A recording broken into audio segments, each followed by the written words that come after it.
저는 여기 들어오면서 정말 이걸 보면 대한민국 민주 세력의 힘이 얼마나 웅장하고 얼마나 진짜 대단하다라고 하는 게 지금 여기 들어오면 아주 그 작은 지하 골방이거든요. 네. 여기서 역사를 만들어내는 거 아니에요. 맞습니다. 감사합니다. 혁명이 이루어지고 있고 이게 제가 지금 얘기하면서도 저도 이제 좀 전유를 하는데 2016년 4.13 총선 때 그렇죠. 근거 없이 이른바 이제 그때 몇몇 팟캐스트에서 막 예측을 한다 그러면서 165석서부터 185석까지 예측을 했어요. 새누리당.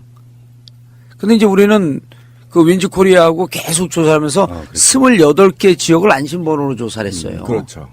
완전 과학적 데이터를 갖고 이긴다 우리가. 그랬다가 한 선거 4.13 총선 수요일 날 13일 날은 다 수요일 아니에요. 그렇죠. 이게 법으로 규정되어 있는 건데 월요일 날 02시 01시쯤 올렸어요.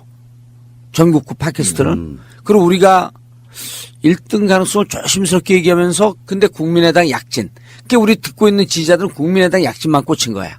선거하지 말라는 얘기냐 왜 국민의당을 빨아주냐고 보고 있다가 제가 잠을 늦게 자거든요. 예. 2시간 만에 내렸어요. 2시간 만에.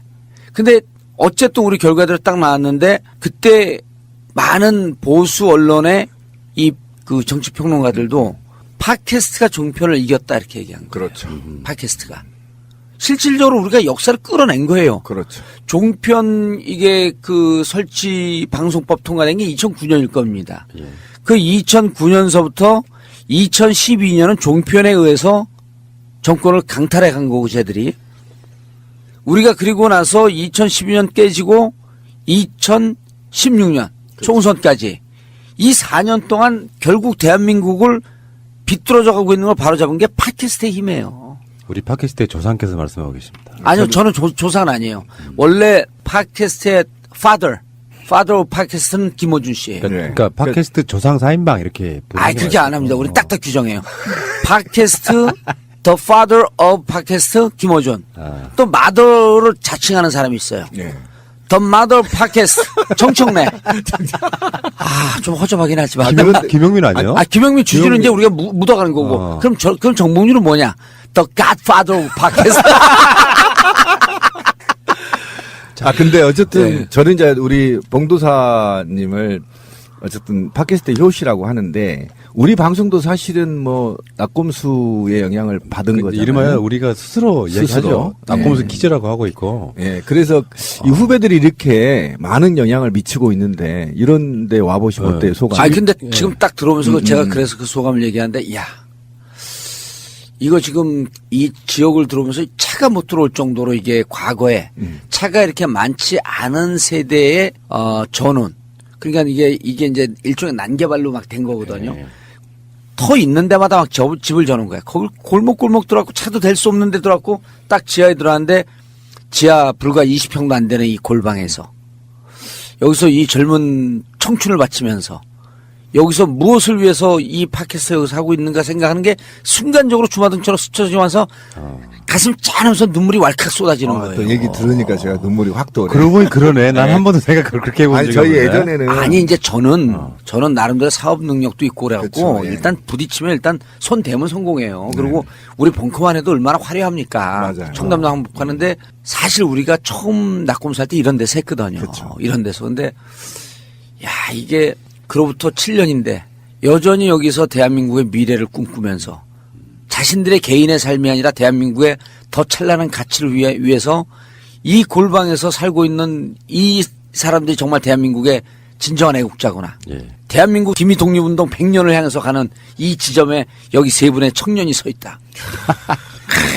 그게 아니라 의원님이 굉장히 준비를 많이 해오셨구나. 이게 삶은 준비된 자에게 오는 소중한 그 선물이에요. 어쨌든 간에 지금 팟캐스트를 보면은 팟빵에만 12,000개가 있어요. 그래요? 지상파하고 비교할 수 없을 만큼의 사실은 경쟁이. 그 중에 있는데 시사가 몇 개쯤이나 됩니까? 50% 정도는 시사가 되지 않을까. 그렇죠. 웬만한 건 또 다 시사 얘기를 하니까. 제일 쉽기도 하지만 가장 어렵기도 합니다. 시사 이야기는. 어쨌든 간에 그거 보면은 이제 처음에 왜 누구나 다 그렇겠지만 우리들도 팟캐스트를 이런 팟빵 같은 포털이 없을 때부터 막 다운로드 받아가지고 듣고 어디서 다운로드 받을 수 있냐. 그때 아마 딴지일보 사이트에 가서 다운 받고 막 그랬을 그렇죠. 거예요. 그렇죠. 그때 이후에 시간이 엄청나게 많이 지난 거잖아요, 지금. 그래서 결국에는 그 과정 속에 지금 앞에 있는 우리 마차님만 해도 뭐 김용민 찍으려고 그 노원구리 사가고 막 그랬던 것 예, 같아요. 맞아요. 그런 분들이 독립운동가예요. 아, 근데 저는 지금 너무 꿈 같아요. 왜냐면, 네. 우리 방송에서는 여러 번 말씀드렸지만, 제가 프랑스에 있을 때 와이파이가 잘 안 터지는 지역이었거든요. 근데 그때 낙곰수를. 프랑스에서 뭐 하고 있었어요? 아, 프랑스 시집 갔어. 그래요? 프랑스 제가 건국의 주역이에요.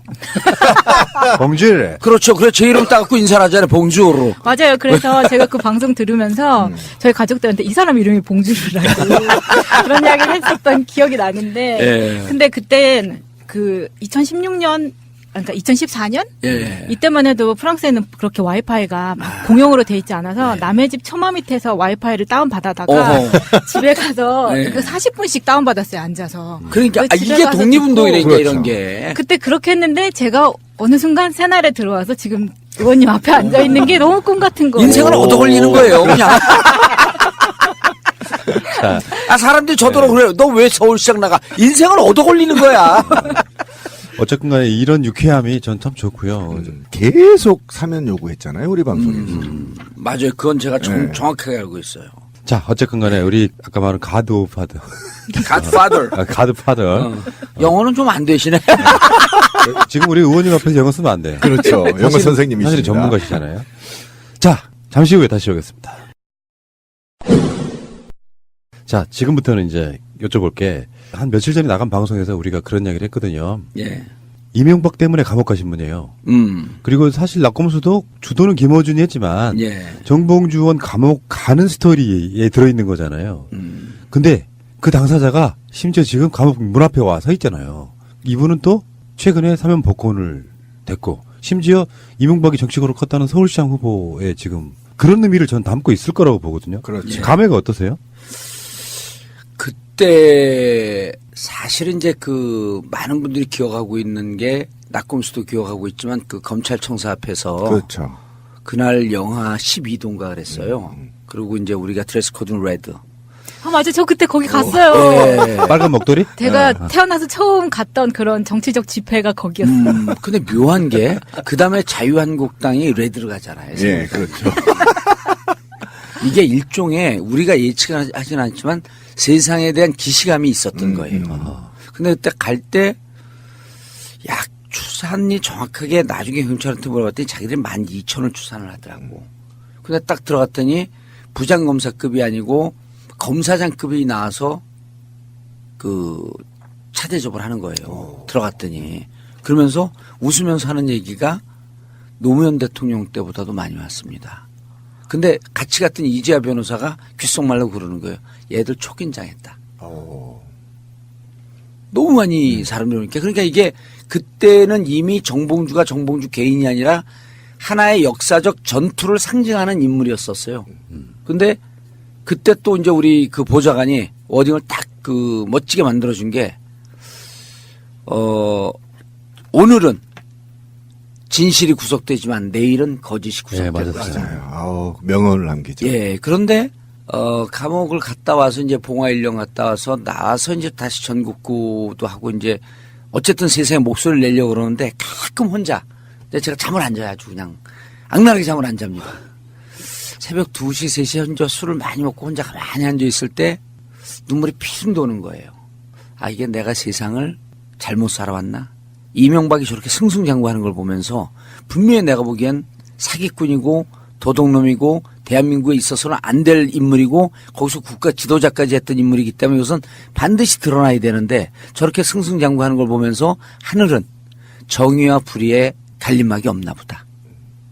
하늘은 열심히 하나 이게 불이든 이명박 열심히 하잖아요. 돈 모으는데 얼마나 열심히 합니까?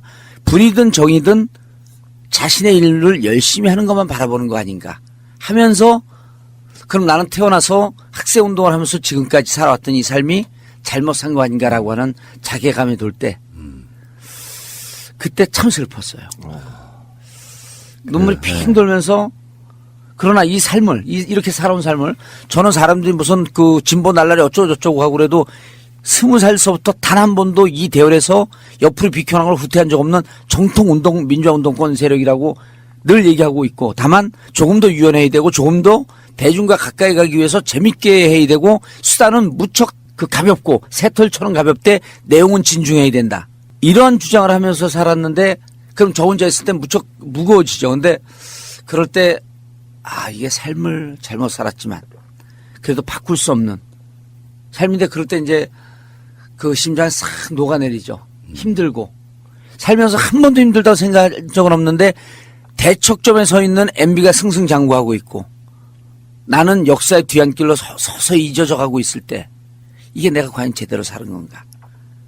그럼 나만 부정하는 것이 아니라 자칫 잘못하면 우리 진영 전체를 부정해야 되는. 그렇죠. 이럴 때 아주 심하게 자괴감이 왔었는데 이게 몇 번 왔었어요.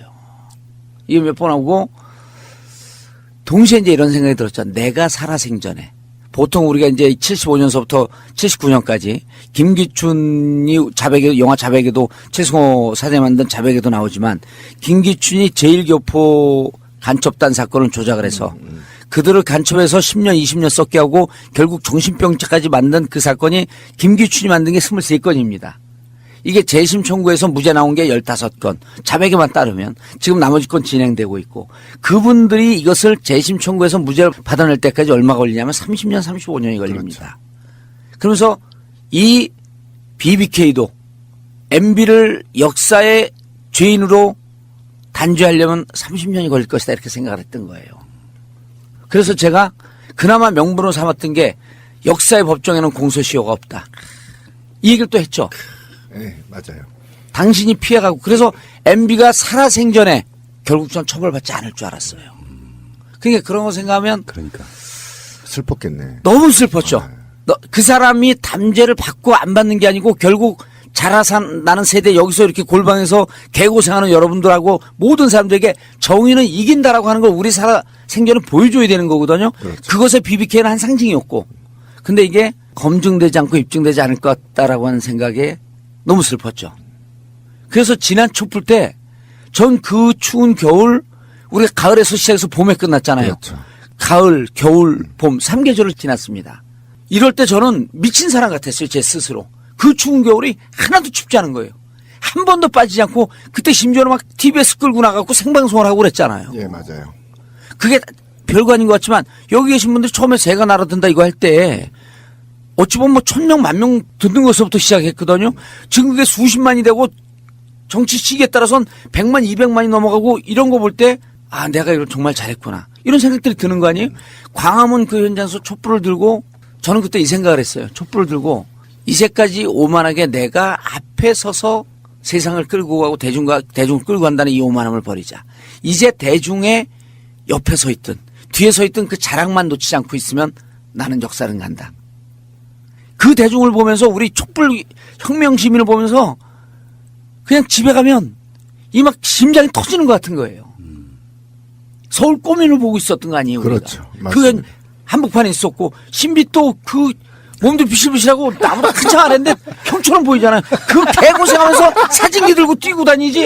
야, 나 진짜 신비 보면서 무엇이 저 인간을 저렇게 힘차게 살게 하는가. 이건 역사에 대한 믿음, 정의에 대한 확신, 민주주의에 대한 끝없는 열정. 이게 살게 하는 거 아니에요? 근데 저는 워낙 이제 봉도사의 팬이 그룹에 있었거든요. 팬이었는데. 저 울컥했다 벌써 제 목소리가. 네, 제가 지금 울컥하고 있는데. 그러니까 팬이었는데 서운한 게 좀 있어요. 예. 민주당에. BBK 저격수였거든요. BBK 때문에 10년을 고생했거든요. 근데 제가 우리 방송에도 수없이 얘기했지만 민주당에서 너무 내버려뒀어요. 여기에 대해서 민주당의 서운함을 내가 그랬죠. 관계들한테 계속 얘기했었고 왜 내버려두냐. 그럼 누가 공격수를 하느냐. 그 오목한 시기에 앞장서서 싸웠는데 왜 내버려두냐에 대해서 굉장히 저도 분노를 했었고 만나는 사람마다 저 그 얘기를 했거든요. 예. 그런데 제가 존경하는 봉도사님이 그렇게 애로움을 당했다고 하니까 슬픔이 확 오는 거야. 근데 네. 이제 제가 출소해서 바로 당 의원과 중앙위원 연석회의 때 이제 의사당을 찾아가요. 그 오라 그래갖고 그렇죠. 이제 갔는데 박기춘 원내대표 시절일 거예요. 그때 민주당이 막 4분이 오열되고 막 그냥 선거에 지고 당 진짜 말 그대로 개판일 때죠. 네. 그리고 민주당을 뭐 이대로 할 거냐, 뽀갤 거냐, 말 거냐 막 이럴 때 제가 아주 간단하게 1, 2분도 채 인사말을 안 합니다. 그때 이렇게 얘기를 해요. 저는 영원한 민주당 당원입니다. 민주당이 지금 어려움을 겪고 있지만 아버지가 아무리 잘못해도 아버지를 바꿀 수는 없습니다. 민주당이 저한테 섭섭하게 한 거 맞거든요. 그러나 저는 개인 한두 명에게 비판을 할지언정 민주당은 어찌 보면 우리 현대사에 살아있는 야당의 역사예요. 맞습니다. 민주화의 역사이기 때문에 민주당이 잘못한 건 결국 누가 잘못한 거냐면 내 자신이 잘못한 거예요. 멋집니다. 네.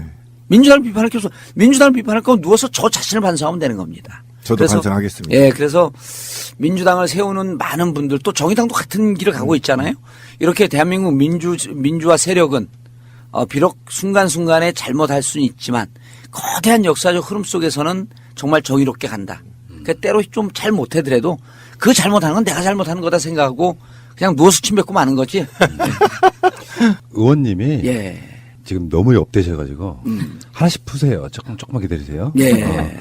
사실은 이 방송의 시작이 뭐 여러 가지 이유가 있겠습니다만 낙곰수 기다려 지친 거예요. 왜 안 나오냐. 그렇게 해서 시작된 거거든요. 맞아요. 난 그 새가 날아든다 저 트위터 네. 저 로고를 딱 보고 저게 트위터 로고 아니에요? 그렇죠. 저걸 보고 무릎을 탁 쳤어요. 이제 시대 정신이 낙검수를 뛰어넘고 있다. 왜냐하면 SNS에 기반한 새로운 소통 매체를 또 만든 거거든요. 그렇죠. 낙검수는 어찌 보면은 그 아이튠스 이제 이걸 아이폰이라고 하는 근거에서 출발했는데 그걸 또 뛰어넘은 게 SNS 기반으로 그래서 저는 많은 팟캐스트 중에 이제 이동용 작가도 잘했잖아요. 근데 저 트위터 저 로고를 보고 무릎을 딱 쳤어요. 아, 또 새로운 시대에 새로운 흐름을 가고 있구나. 준비 많이 해오셨네. 예, 근데 그리고 또 이제 저도 전국구 하고 있기 때문에 예. 그래도 그 새 날이 좀 잘 안 되길 바랬어요. 전국구가 더 잘 되고. 여기 이제 그 당시만 해도 지금이야 이제 의원님이 지상파 막 가고 그러면서 사실 전국구 좀 많이 신경 안 쓰는데 예. 전국구 올라온 날이 제일 긴장되는 부분이 있죠. 이 경쟁업체이기 때문에. 근데 이제 어쨌든 간에 그러면서 결국에는 낙검수 시즌2를 못 본 거예요. 예. 사실 그런 이야기도 있었잖아요. 김호준과의 뭐 불화설 이런 거. 그래서 제가 어저께 SNS에 사진 올렸어요. 저도 봤어요. 예. 이제 친한 척 하는 거라고. 이제 친한 척 하는 거가 아니고, 이제 어찌 보면은 그 4시 견해가 다 달랐어요. 그 낙검수 시즌2를 하자라고 하는 이 대중의 요구는 많은데, 새로운 시대는 좀 새로운 시대 정신에 가야 되는 거 아닌가라고 하는 것에 암묵적 동의가 좀 있었어요. 박근혜 탄핵되고 나서는 사실 그런 요구가 없어졌지만 없어졌죠. 예. 그 전에 어둠이 깊어지면 바로 새벽이 가까워지는 것처럼 진짜 낙곰수의 역할이 필요한 시절이 또 있었잖아요. 그렇죠. 박근혜 때. 예. 그때 뭉치기를 바랬는데 결국에는 박근혜 정권 집권하자마자 안 되겠다. 못 기다리겠다. 그래서 여러 방송 중에 하나가 만들어진 게 우리고요. 사실상 뭐 이렇게 말씀드리면 건방지다 하실지 모르겠는데 국민TV가 한참 이제 날릴 때 그쪽에 계시는 뭐 이사장 이런 분들이 이런 표현을 했었어요. 굉장히 영광스럽게도. 형태나 네임밸류나 이런 건 다르지만 새가 날아든다가 제2의 낙곰수 역할을 하고 있네. 이런 이야기 들었을 때가 가장 영광스러웠던 때가 있었던 거고요. 자, 최근까지 방송을 여러 개 하신 거잖아요. 그랬죠. 사실 정치인 정봉주보다는 방송인 정봉주. 총 몇 개 정도 하신 거예요? 동시에 하고 그랬던 게 이제 그 데일리로 2개를 했고. SBS, TBS. SBS하고 TBS 데일리로 2개 했고 데일리 2개 하는 건 방송인들도 없어요. 원래 데일리는 딱 하나 하더라고. 근데 이제 저는 워낙 준비가 돼서. 준비된 게 아니고 저는 이제 체력적이고 막 그 밀어붙이는 거에는 자신이 있으니까. 그리고 이제 채널 A의 외부자들 그리고 그 전국구 또 했고 전국구도 이제 뭐 어쨌든 데일리가 2개인 게 문제예요, 결국에. 예. 아니, 제가 우리 팀들한테 그런 얘기 한 적 있어요. 야, 정봉주는 저렇게 많이 하면은 많이 팔릴 텐데. 그러니까 이게 정신없이 지나가잖아요, 이슈는. 그거에 대한 물론 이제 흐름에 타 있으니까 이해력은 훨씬 높은 진행자이긴 하지만 희소 가치가 사라지면 전설의 정봉주가 상당히 좀 일반화된다. 제 측근으로 계셨다 그런 말렸을 것 같은 그런 상황이기도 했거든요. 그러진 않아요. 저는 그 다다익선 쪽을 택했어요. 많이 해야 된다. 그러니까 왜냐면 그래서 이제 제가 또 그 언론계에 있는 후배들한테 했더니 고지열 기자가 그런 얘기를 해요. 각기 다른 은하계다. 그러니까 TBS 품격시대를 보는 분들과 그다음에 SBS 정봉주 정치쇼를 보는 분들, 외부자들을 보는 분들, 이분들은 서로 오버래핑, 겹쳐지는 교집합이 잘 없는 각기 다른 은하계에 살고 있기 때문에 우린 다 보고 있는데. 예, 여긴 다 보고 있죠. 이제 그건 우리 동지들이고 그 채 10,000명도 안 되는 거예요. 정치 쪽 듣는 사람들은 품격 시대가 있는지 영원히 모르는 사람들도 있어요. 맞아요. 그럴 수 네. 있겠네요. 그리고 또 고재열 기자가 SNS 이 소통의 달인 아냐 거기가 완전 분석가인데 고재열 기자가 그러다 가급적 많이 해라. 많이 할수록 좋다. 맞아요. 수용자가 다르니까. 예. 필드가 틀리면 거기는 갤럭시 은하계가 다르다는 맞아요. 표현을 쓰더라고. 좀 약간 여담인데 예. 최민희 의원님이 이제 이쪽 팟캐스트계로 나오게 된 게 국민TV의 민정당이란 프로였어요. 프로그램 제목도 제가 네이밍을 했는데 그 당시까지만 해도 정봉주 의원하고 최민희 의원이 서로 소통을 안 할 때예요. 잘 안 하고 있을 때. 그러면서 계속 그 프로그램에서 정봉주를 모시자. 그리고 정봉주가 말지 기자할 때 최민희를 따라다녔다. 뭐 이런 식으로 이제 자꾸 말을 걸었거든요.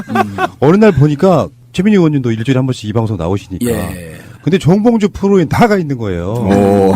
그래서 이제 둘이 이제 무슨 생각을 했냐면 85년도에 만났어요 우리가. 오래됐네요. 최민희 의원 33년이 됐지 34년 됐는데 그때 최민희 의원이 말지 1호 기자. 그렇죠. 남편 최민희 의원의 남편이 2호 기자 제가 3호 기자인데 요 텀이 불과 한 달도 안 됐을 때예요. 그때 이제 말지 송일보 선생님 뭐 등등 했고 조선일보 동아일보 해직 기자들이 만들어서 민주언론운동협의회. 네. 그리고 이제 말지라고 하는 걸 만들면서 이제 우리가 기자로 들어갔는데 그때 남편보다도 저하고 훨씬 더 친했죠. 왜냐하면 남편은 서울대 정치학과인가 어디를 나왔는데 약간 말수가 적고 생각이 많은 스타일이고 우린 말수도 많고 생각도 많이 하는 스타일이고 그러니까 최민희 의원하고 오히려 케미가 제가 더 잘 맞았어요. 맞아요. 근데 일정 정도 각기 다른 필드에서 하다가 20년 정도 지나다 보니까 안 맞는 게 서로 연락만 하고 무슨 생각이 드냐면 아마 최민희 의원도 비슷한 생각을 했을 거예요. 서로 보완제가 아니라 대체제라는 생각을 했을 거야. 그러니까 나하고 최민희 의원하고 만나면 그 방송의 케미가 사는 것보다도 서로 자기 역할을 찾으려고 그러다가 충돌하는 거 아닌가라고 하는 생각이 어느 순간에 좀 들더라고. 그래갖고 좀 그 서로 거의 의도적으로 잘 안 맞는 구석이 있는데 이제 제가 뜨니까 최민희 의원이 또 붙어 먹으려고 막 연락을 해요. 근데 저는 그때 대체제라고 봤던 거야. 근데 만나봤더니 서로 간에 이미 그 20대 때도 잘 케미가 맞았고 서로 간에 30년 세월을 따로 살면서 완숙한 경험이 축적되다 보니까 보완제가 돼 있는 거예요. 내가 부족한 부분에 최민희가 있고 최민희 의원이 부족한 부분에 제가 있으면서 둘이 만나면 어느 방송을 가도 환상의 케미라는 거야. 그러니까 한번 해봤는데 좋으니까 방송마다 PD들이 제가 하는데 다 최민희 의원을 부르는 거예요. 그렇게 된 거고요. 예. 그래서 저도 보니까 최민희 의원이 아주 빼죽하거든요. 그 우리가 부르는 호칭이 있어요. 디테일의 제왕. 이렇게 표현하는. 디테일의 제왕이고 최민희 의원이 이제 제가 이게 여성 운동가들을 폄하하는 건 아닌데 그때 당시만 해도 이제 여학교의 학생 운동보다도 남녀 공학의 학생 운동이 세다 보니까 좀 여학교의 논리가 남학교 자기 사귀는 남자분들의 논리로 수렴되는 경향이 많았었어요. 그렇죠. 그건 남성성이 체화된다고 그렇죠. 예. 하지만. 그리고 과거에 이제 독립운동 시절도 여성 아주 독자적인 독립운동가들이 있는가 하면 대체로 남성 중심의 운동으로 이렇게 맞아요. 수렴돼가고 있었거든요. 근데 최민희 의원은 2대 79 학번인데 독특하게 자기의 주장이 남성들을 오히려 설득하는 정도로 강력한 정체성이 있는 거예요. 그리고 그래서 최민희 의원하고 어느 장소에서 논쟁을 하면 불편할 정도로 이 자기 논리가 분명한 거예요. 근데 이제 요즘은 거기다 또 국회의원까지 하니까 아주 디테일한 거. 그 디테일로 승부할 줄 아는 사람이죠. 그렇죠.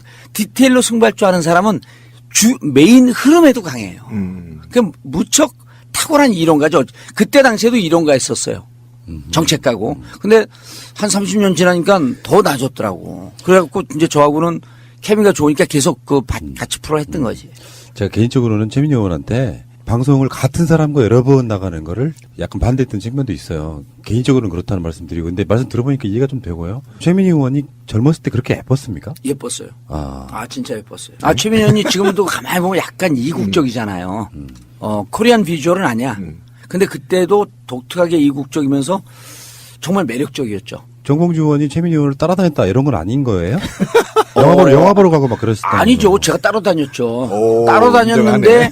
따로 다녔는데 이런 거죠. 따로 다니는데 수용하지 않으면 그 따로 다닐 수 있어요? 싫은 척 하면서 그냥 같이 가는. 거예요? 우리나라 말을 끝까지 들어봐야 되잖아. 안 돼요. 그렇죠. 무척 친하게 지냈어요. 그래갖고 아침에 취재하러 간다 그러면서 둘이 이제 최민희 의원이 그 얘기 많이 하잖아. 취재하러 간다 펑크하는 거야.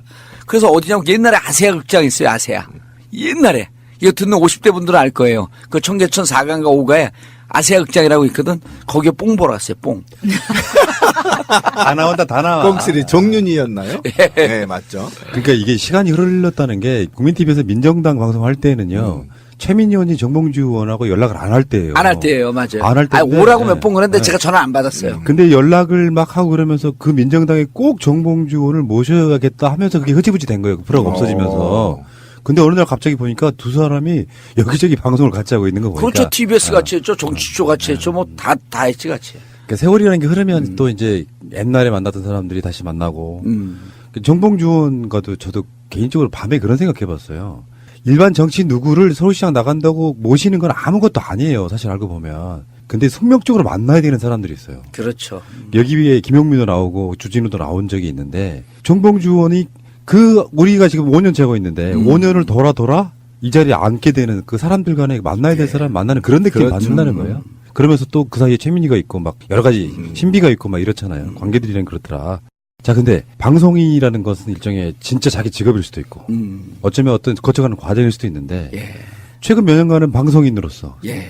팟캐스트도 방송이지만 그렇죠. 지상포도 하셨는데 얼마 전에 나갔던 방송에서 저희들이 그렇게 이야기를 드렸어요. 최소한 저의 예를 들면서. 그러니까 시사를 계속 다루다 보면 정치, 정책, 복지 안 다루는 게 없이 다루잖아요. 그렇죠. 예. 뭐 탈핵도 다뤄야 되고. 그래서 우리들 입장에서 보면 특히 제 입장에서는 정봉주 의원이 몇 년간 방송으로 시야가 굉장히 넓어졌을 거야. 이렇게 이야기를 드렸거든요. 예. 본인 생각은 어떠세요? 100% 동의하죠. 저는 제가 이제 초선 의원으로서 아주 드물게 전략기획위원장을 했거든요. 그렇죠. 그러니까 당에서 최재성 의원 저 이렇게 하고 몇몇 전략통들이 있어요. 삶을 무척 그 나름대로 이제 계획적으로 분석을 하면서 이제 살고 그러는데 방송은 제가 선택한 정치였죠. 방송은 낙검수 때는 어찌할 바 없이 이제 우리가 선택했던 이명박 시절을 선택했던 거고 그 이후에 방송에서 블루칩이라고 하는 평가를 받으면서 무조건 방송을 통해서 대중과 소통해야 한다. 대중에게 나의 얘기를 해야 한다. 그리고 대중에게 잊혀져서는 안 된다. 방송을 통해서 나의 힘을 갖고 대한민국의 민주주의가 어디로 가야 되는지를 눈에 보이지 않지만 서서히 가다 보면서 창호지에 물젓듯이 쫙 이렇게 가는데 그 역할을 내가 해야 된다고 하면서 그래서 방송을 많이 한 거고 방송에서 저는 정치를 한 거예요. 나를 묶어놔봐라. 어떤 식으로 묶어놔도 나는 끝까지 살아남는다라고 하는 오기가 있었던 거예요. 느꼈습니다, 방송에서. 예. 그러면서 피선거권으로 묶여있기 때문에 이제 방송을 통해서 내 얘기를 하려고 했던 거고. 근데 고맙게도 그렇게 나름대로 뒤치다 보니까 무슨 기회가 주어지냐면 여러 사람의 전문가들과 공부하면서 진지하게 이 아젠다에 대해서. 그래서 제가 이제 전국구에서 잘 보시면 알겠지만 다른 데서 안 다루는 두 개를 꼭 다루는 게 있습니다. 좀 잊혀져 갔을 때 세월호를 끝까지 다뤘고요. 그렇죠. 그다음에 남북 문제와 한미 관계는 전국구의 단골 메뉴입니다. 이거는 국가적 아젠다를 갖고 대한민국의 미래를 어떻게 가야 되는가라고 하는 제가 이렇게 얘기를 해요. 조명균 통일부 장관보다도 외교 안보 라인은 전국구가 최강이다. 왜냐하면 우리의 나왔던 패널들이 다 지금 통일부하고 외교 안보 라인에 들어가 있거든요. 그래서 저는 공부한다는 측면 대한민국의 아젠다를 끌고 간다는 측면으로 방송을 했지만 사실 개인적으로는 어마어마한 공부를 한 거죠. 또 공부를 하는데 수고한다고 장학금까지 줘요. 그냥 막 출연료도 줘. 또 출연료가 우리 또 자본주의에 철저하잖아요. 제가 세월호 도와야 돼요. 뭐 도와야 돼. 아니까 출연료도 주는 대로 받지 않아요. 악착같이 협상해갖고 무조건 최고로 받습니다. 최고. 예. 그래서 유 장관님이 최고로 받는 것 같지만 이게 방송계 비밀인데 방송에서 최고 출연료는 접니다. 오. 아무도 못 쫓아요. 북한 전문 전국구라고 해서 마지막 에피가 지금 이거거든요. 예. 김여정의 의미는. 이럴 때 저는 전국구를 꼭 듣는데 예전에는 또 어떤 동질감이 있었냐면 탈핵 많이 다루셨잖아요. 예, 원전 문제. 예. 그래서 탈핵. 그러니까 이게 팟캐스트 또 초창기 멤버들이 갖는 사회적 그 공감에 관련된 우리도 세월호도 마찬가지고 교집합들이 꽤 많아요. 예. 근데 그때는 못 느꼈던 그런 느낌들이 좀 있고 근데 이제 더 중요한 질문일 수도 있는데 이 지점이 있거든요. 정청래 의원의 말에 일단 빌렸을 때 정청래 의원 나오셨을 때 그랬거든요. 정봉주가 서울시장을 나가면 가위바위보를 하거나 아니면 내가 양보할 거야. 예. 이러면서 했던 이야기가 아무리 인기가 있어도 사람들은 그 사람을 국회의원감으로 보느냐 서울시장감으로 보느냐가 시각이 다르다는 거예요. 예. 그런 얘기 들어보신 적 있잖아요. 예. 근데 지금 이를테면 반대로 어떤 특정 캐릭터가 그 슬픔이나 아픔을 이겨내기 위해서 오히려 오버해서 굉장히 유쾌해진 반면에 그 유쾌함이 서울시장을 선택하려고 할 때 큰 장애죠. 방해가 될 수도 있다. 네, 장애죠. 예. 그 지점 어떻게 생각하십니까? 일단 그 정청래 의원 얘기를 먼저 하면 전 정청래 의원 얘기에 동의하지 않아요.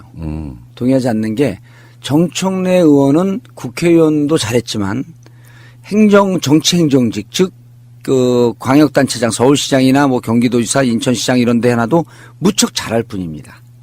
다만 이제 본인이 겸손하게 그렇게 얘기를 한 거고, 자기는 마포에서 김종인 대표에게 물을 먹고 그렇죠. 이런 정치적 카운터펀치를 맞은 거에 대한 한이 있어요. 제가 느끼는 바로는.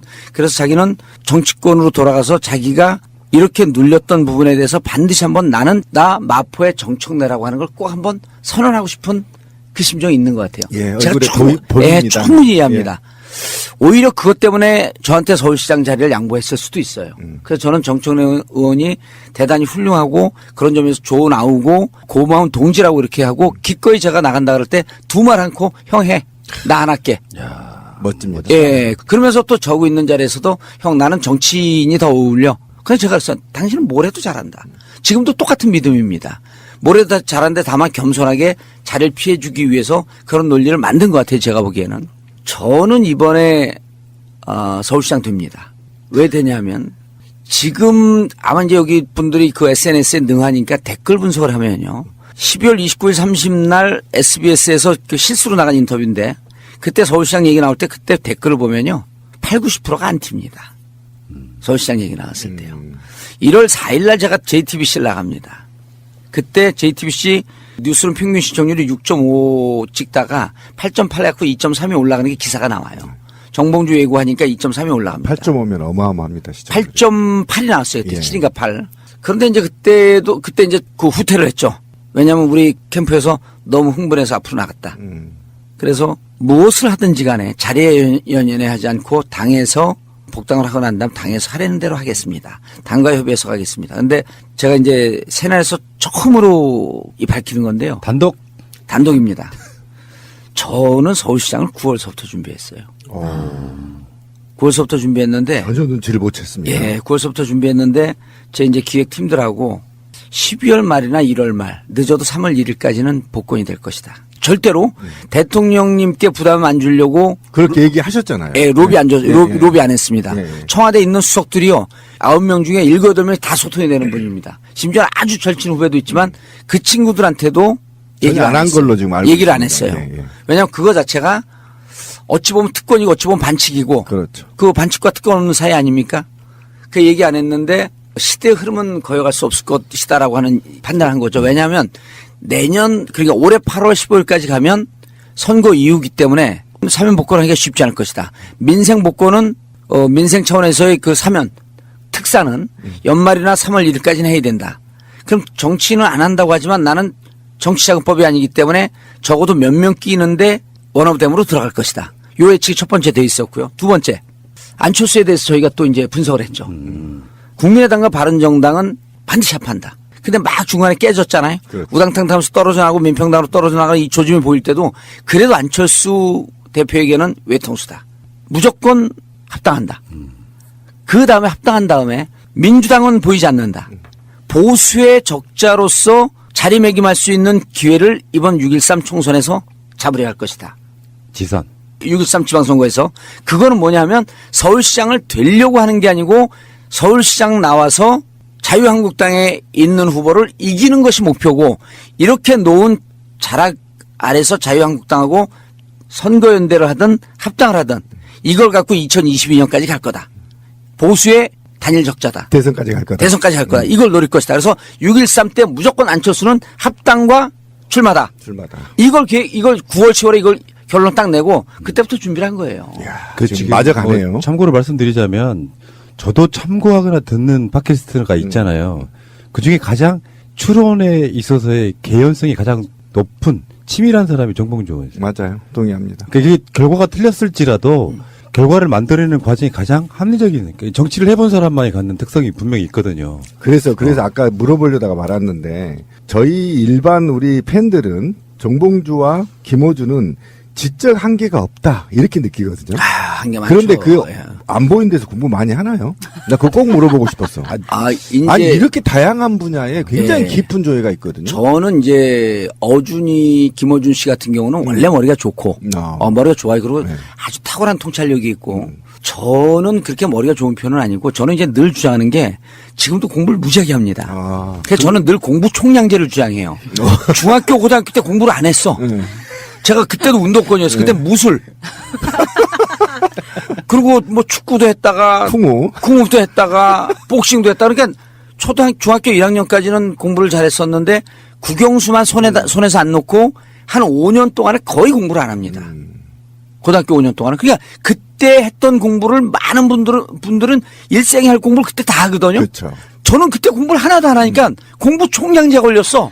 그때 안 한 걸 지금 하고 있는 거야. 지금 한다. 이걸 듣고 싶었어요. 지금 해요. 어마어마하게 하죠. 저녁에. 그래서 늦잠 잔다. 그리고 자료에 대한 시뮬레이션, 그러니까 오늘 토론을 1시간 하면 녹화를 2시간 하면 이 녹화 2시간이 어떤 흐름을 갈 것이다라고 하는 시뮬레이션을 머릿속으로 3번, 4번 합니다. 그런데 가볍다예요. 자, 가볍다. 바로 그거예요. 예, 가볍다인데 이제 제가 이렇게 얘기를 할게요. 낙검수 할 때 이미 가벼운 정치는 딱 그렇게 제 포지셔닝은 됐던 겁니다. 그렇게 됐죠. 설정이 그렇게 된 거죠. 그리고 기본적으로 에너지가 많으니까 에너지가 많고 열정이 제가 그러잖아요. 서울시장 후보들 중에서 에너지와 열정의 무게로 따지면 당연히 1등이다. 나머지 5명을 단 거보다도 제가 더 무거워요. 그렇죠. 에너지와 열정의 무게는. 그럼 그거로 따지면 그냥 서울시장 당선이야. 무투표 당선. 끝! 더 이상 선거운동하면 안 돼. 자, 그런데 2011년에 저는 그때 달려라 정봉주에서도 쓰는데 이게 근데 동양 철학이 사실 나오는 거고요. 자, 권위주의는 골개미라고 합니다. 유머를. 그렇죠. 골개미. 동양 철학에서는 골개미라고 하는 것은 유머예요. 골개미가 없는 정치는 반드시 권위주의로 흐르고 권위주의로 흐르는 정치는 반드시 부패한다예요. 이게 동양 철학의 핵심입니다. 그래서 늘 정치인은 유럽과 미국의 정치인들이 왜 유머로 접근하냐면 유머로 접근하는 순간 상대방은 소통하려고 마음을 엽니다. 그리고 유머로 접근하는 순간 정치인과 나는 격이 없어져요. 평등해집니다. 소통이 시작이거든요. 근데 대한민국, 일본, 중국의 정치는 유교 뿌리가 있기 때문에 근엄해야 돼요. 근엄한 거요. 풀어서 쓰면 근엄한 정치인은 자기 정치 인생에 담을 쌓는 겁니다. 들어오지 마라. 제가 2004년도에 국회의원 되자마자 최초로 핸드폰에 전화번호 공개했잖아요. 맞아요. 그랬죠. 그 우리나라 최초입니다. 그때는 299명 중 저밖에 없는데 지금은 한 반 이상이 핸드폰에 명함이 있어요. 정치인들이. 이거 제가 효시죠? 자, 내가 가볍기 때문에. 저는 사진 찍을 때 컨셉이 있습니다. 여자분들한테는 팔짱을 끼라고 하고 남자분들한테는 그 남자의 손을 잡아서 제 어깨에 올립니다. 정치인 정봉주는 당신 어깨 팔 안에 있을 정도로 가볍고 미약한 존재이니 두려워하지 마십시오. 이 가벼움이라고 하는 것은 제가 갖고 있었던 철학이 있었던 거예요. 그리고 저는 그때 뭐라고 얘기했냐면 나는 정치 광대다. 폴리테이너다.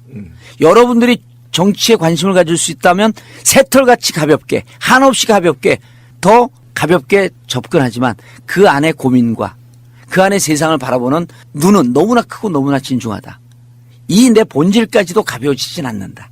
이런 얘기를 계속 하는 거예요. 그래서 서울시장을 바라보는 데서 정봉주 가벼워. 이게 조사면요. 이게 장애 요인이에요. 근데 저는 그 장애 요인이 있다고 할지라도 지금 서울시장에 접근하면서 절대로 기성의 정치인처럼 권위주의로 흐르려고 하지 않고 무겁게 가려고 하지 않고 이렇게 가볍지만 따져보면 가벼운 게 아니라 경쾌했었다. 흥겨웠었다. 즐겁고 우리에게 정치에 들어가는 채널을 열었다. 이런 평가를 받고 싶은 거죠. 근데 저는 이거를 진작에 알았어요. 그냥 공무원 출신이기 때문에. 그러니까 이게 바로 관료주의를 타파하고 근엄주의. 우리가 예, 말하는. 맞습니다. 비밀주의. 예. 이게 없어져야 우리가 말하는 시장이 하이지 공무원들 툭툭 치면서 장난침 늘 하고 있니? 이렇게 하는. 그거 미투예요. 치지 마세요. 굉장히 친밀감을 주면서 이게 바로 투명 경영, 그죠? 부패에서 벗어날 수 있는 이게 소통을 수시로 하겠다는 그리고 제가 좋습니다. 제 표정을 자세히 보시면요, 제가 늘 웃고 있기 때문에 재밌고 흥겨운데 웃지 않고 딱 표정을 멈춰 있을 때는요, 사납고 약간 접근하기 무서운 그런 인상이 있어요. 이게 대학 때 몇 번 지적을 받고 계속 끊임없이 웃는 인상으로 이번에 김아랑 씨도 이제 그런 얘기를 했는데 계속 웃으려고 주위에 있는 분들에게 그렇게 무섭고 딱딱한 이미지 주지 않으려고 한 30, 40년을 계속 노력한 겁니다. 그래 눈은 이글이글 거려요. 김덕주 의원 말고 정청래 의원을 처음 섭외할 때 컨셉이 그거였어요. 어디 가나 재밌고 유머 있는 정치인의 캐릭터만 가져가려고 하더라고요. 그래서 웃음기 완전히 빼고 진지하게 한번 이야기 해봅시다 이거였었거든요. 그러니까 누구한테나 정치인한테는 겉으로 보여주는 모습이 경쾌하고 유쾌한 거지. 속에 고민과 진지함이 왜 없냐고. 그런데 아까 촛불 얘기도 꺼냈는데 그 힘들고 추울 때 항상 봉도사는 주변 사람한테 웃으며 위로를 해요. 항상 에너지가 넘쳤죠. 근데 이거를 세월호 투쟁에서 가장 언론인 중에 또는 정치인 중에 중요한 시점에 빠지지 않는 단 한 번도 빠진 적이 없어요. 제가 그 현장을 봤잖아요. 예. 그거 정말 그게 진실하게 접근하는 거거든요. 신비님을 선대본부장으로 쓰시면 좋을 것 같아요. 완벽해. 아니 제가 이게 중요한 알았어요, 얘기예요. 알았어요. 근데 세월호 유가족들이 정말 필요할 때 찾을 때 그 자리에 있어준 언론인 정치인은 봉도사밖에 없었어요. 내가 그걸 눈으로 봤잖아요. 여러분들 계신데 이제 아니 그 원어부대. 중에 언어부대인데 어쨌든 그런데 굉장히 와서도 우리는 어떻게 해야 될지를 모르는데 유가족들을 대할 때 두렵잖아요. 힘들고 서로 그렇잖아요. 그런데 봉도사는 자기만의 그 캐릭터로 접근하고 그들의 신뢰를 지금까지 얻고 있었을 때 예. 그거를 본 사람만이 봉도사의 진정성을 알 수 있는 거예요. 절대 가벼운 사람이 제 입에서 4년 동안 생활하면서 봉도사가 가볍다는 얘기 단 한 번도 한 적이 없습니다. 저는 굉장히 무서운 분이세요. 감옥 갈 때 또 어떻게 보면. 이제 이런 얘기를 했어요. 막 다 이제 들어가기 전에 울 때 다 울었잖아요. 그래서 그렇죠. 제가 그때 뭐라 하냐면 울지 마십시오. 우리가 울면 그들이 행복해 합니다. 아, 맞아. 기억나요. 기억나시죠? 맞아요. 울지 마십시오. 웃으면서 싸워야 합니다. 우리가 울면 저쪽에서 음흉하게 미소 짓고 있을 그들이 행복해 합니다. 우리는 울지 않았습니다. 그래서 오늘 우리는 이겼습니다. 우는 사람은 한나라당, 우는 사람 한나라당. 우리가 울면 저들이 웃습니다. 우리가 웃어야 저들이 웁니다. 오늘 우리는 이길 수 있다는 가능성을 확인했습니다, 여러분.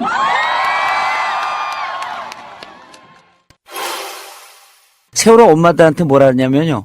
어머니 웃으면서 싸워요. 자식 잃고 실성했다는 얘기 들을 정도로 웃으면서 싸워요. 그래야지 쟤들이 우리가 무슨 생각을 하는지 모릅니다. 우리를 이 고통에 몰아놓고 자식을 잃게 만들고 이렇게 끝까지 진실을 밝히지 않는 쟤들에게 그리고 화장하고 나오세요 그랬어요 제가. 예쁘게 화장하게 하고 나오시고 늘 웃으면서 뭐가 저렇게 재밌지? 뭐가 저렇게 행복하지? 그럴 때 얘기하세요. 나 자식 잃어서 실성했다. 그러면서 웃으면서 싸워야지 쟤들이 우리에 대한 견적을 내지 못합니다. 그래야지 이기는 싸움이 됩니다. 그러니까 우리가 이 민주화운동을 하는 게 아니 여기 계신 분들 건강한 육체와 건강한 정신을 갖고 있고 이 돈으로 돈으로 살 수 없는 마이클 샌델이 그 얘기했잖아. 돈으로 살 수 없는 것들 가치거든요. 그 민주주의라고 하는 가치를 위해서 싸워나가는데 왜 우리가 인상을 써야죠?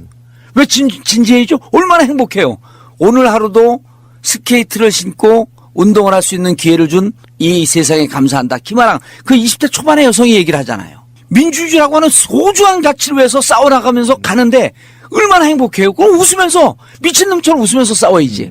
그래서 형무소에서 운동해서 몸짱 만들고 형무소가 아니라 감옥에 있었던 교도소. 감옥에 있던 그 친구들 이제 다 나오고 그런데 인터뷰하면요. 제가 이제 웃음 깔때를 주는데 감동의 물결입니다. 그분들이 1년 동안 저와 함께 살아봤잖아요. 그렇죠.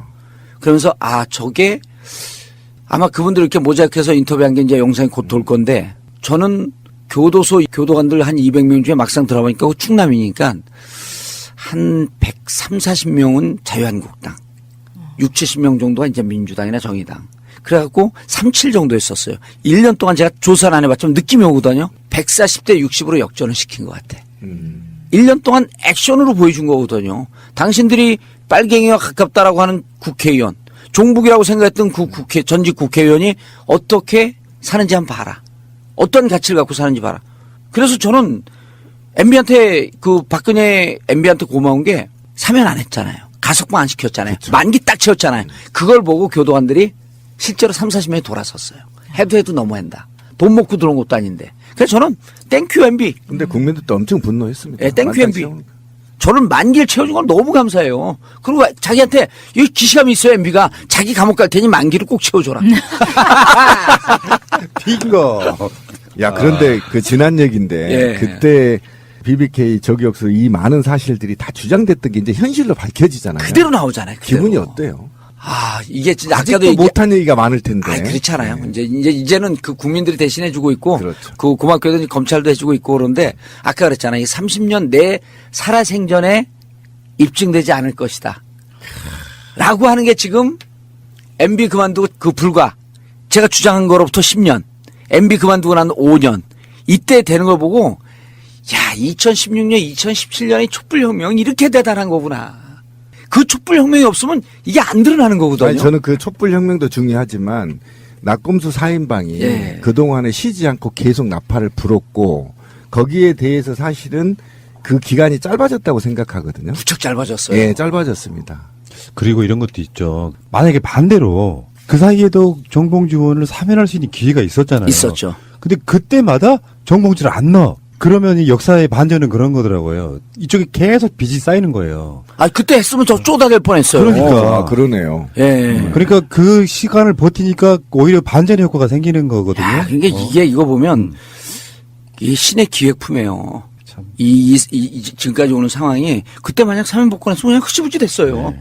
이슈나 타이밍도 안 되고 어쨌든 간에 자 얘기를 좀 더 진행을 네. 하면은 그런 면에서 저는 정봉주 의원이 이제 뭐 이런 거 있잖아요. 아까 제가 그 이야기를 먼저 꺼낸 이유가 시장 깜, 뭐 국회의원 깜 이렇게 얘기하는데 처음에 사면 복권 되자마자 우리가 다뤘던 이야기 중에는 기사를 통해서 나오잖아요. 예. 나는 국회의원 안 나갈 거야. 음.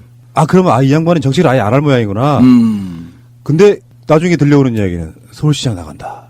이런 이야기였거든요. 예. 그럴 때 부정적이었죠. 아니, 부정적이진 않았는데 우리가 나중에 얼마 전에 했던 방송 한번 들어보세요. 아마 우리도 성견지명이 있는 예. 거니까. 정봉주가 나가면 밋밋한 서울시장이 재밌어지면서 그렇지. 이게 흥행몰이 다른 될 거다. 여파를 미치면서 다른 지역까지도 여파를 미치고 어쩌면 정봉주가 역전의 기회를 만들 수도 있는 그림까지 그려드리니까 한번 들어보시고요. 예.